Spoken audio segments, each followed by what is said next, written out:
ৰলাটেক কি হয়, কেতিয়া পাছ হৈছিল আৰু তাৰ কি বিশেষ ৰিকমেণ্ডেশ্যনছ আছিল, সেইটো খুব ইম্পৰ্টেণ্ট হয় এই 3টা পইণ্ট সেবা ক্লাছ 10 হিষ্ট্ৰী চেপ্টাৰ 2।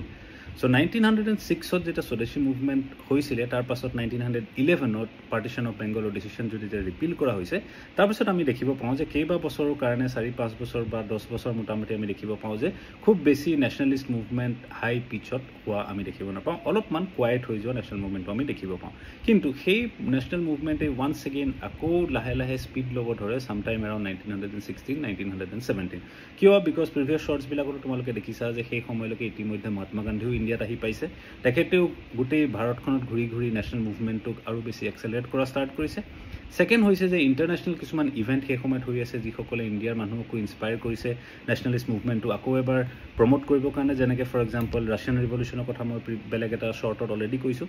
আৰু ঠিক সেই সময়তে যিবিলাক প্ৰমিছ ব্ৰিটিছে ইণ্ডিয়াক কৰিছিলে ফাৰ্ষ্ট ৱৰ্ল্ড ৱাৰ ষ্টাৰ্ট হোৱাৰ সময়ত, যে যদি তোমালোকে আমাক ফাৰ্ষ্ট ৱৰ্ল্ড ৱাৰত হেল্প কৰা তেনেহ'লে আমি তোমালোকক স্বৰাজ দিম, ইটো দিম, সিটো দিম, যিবিলাক প্ৰমিছেছ কৰিছিলে, সেই প্ৰমিছবিলাক ব্ৰিটিছে ৱৰ্ল্ড ৱাৰ শেষ হ'বৰ সময় আহি পাওঁতে পাওঁতে লাহে লাহে ডিনাই কৰিব ষ্টাৰ্ট কৰে। চ' সেইকাৰণে মানুহবিলাকে এটা নেশ্যনেলিষ্ট মুভমেণ্ট, ৰিভলিউচনাৰী এক্টিভিটিছবিলাক ওৱান্স এগেইন ষ্টাৰ্ট কৰিব ধৰে, আৰু সেইবিলাক কিয় হৈ আছে, সেইবিলাক বস্তু কেনেকৈ ছাপ্ৰেছ কৰিব পাৰে তাৰ ওপৰতে ষ্টাডি কৰিবৰ কাৰণে, ৰিকমেণ্ডেশ্যন দিবৰ কাৰণে সেই সময়ৰ ভাইচৰয় লৰ্ড চেলমছফৰ্ডে জাষ্টিছ ছিডনী ৰাউলেটৰ আণ্ডাৰত এখন কমিটি ফৰ্ম কৰে। ফৰ্ম কৰি তেওঁক কয় যে তোমালোকে ষ্টাডি কৰি পেলাই আমাক কোৱা, এই ওৱান্স এগেইন 1906 পাছত যে এতিয়া ওৱান্স এগেইন আমি দেখিছোঁ ৰিভলিউচনাৰী এক্টিভিটিবিলাক ষ্টাৰ্ট হৈছে, এইবিলাক কিয় হৈছে আৰু ইয়াক কেনেকৈ ছাপ্ৰেছ কৰিব পাৰি।